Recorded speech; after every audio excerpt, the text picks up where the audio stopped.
So the next three poses are for our advanced practitioners. So you should feel pretty well versed in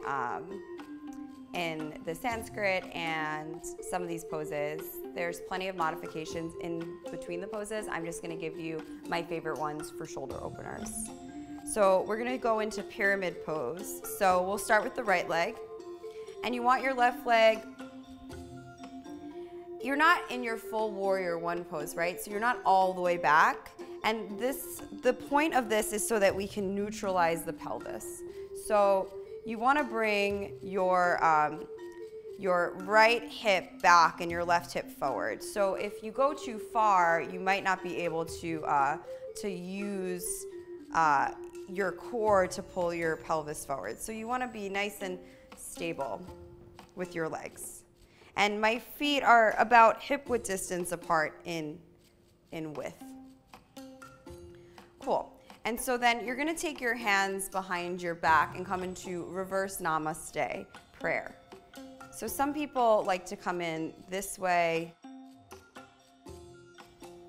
And if you're a little bit more open in the shoulders like me, then you can lift your hands up a little bit higher. And you, again, want to press the meaty part of your palms down. You want to press your index finger and your thumb towards each other.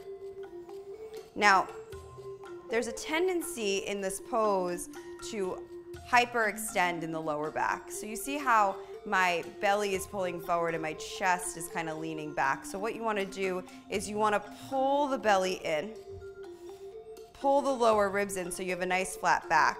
And you'll start to lengthen yourself forward. Inner thighs pull back, lengthening your chest towards your right leg. And in your halfway lift, find a big breath in and a full exhale out. See if you can soften your shoulders down a little bit more, and then you're going to gently try to bring your forehead to your knee. But because of the shoulders, you might not be able to get so far.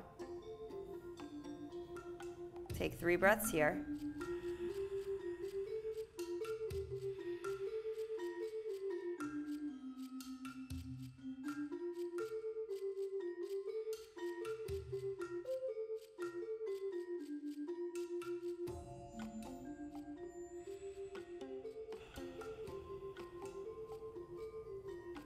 Release your hands.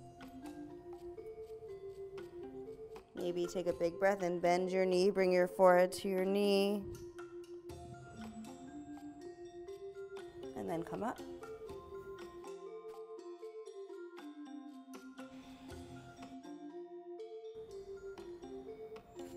Finding Tadasana. Did you notice how with each breath I got a little bit deeper? So that you can stay for 1 breath, but I encourage you to explore staying for 3 to 5 breaths and allowing yourself to really get deeper into the pose through your breath. I didn't change anything.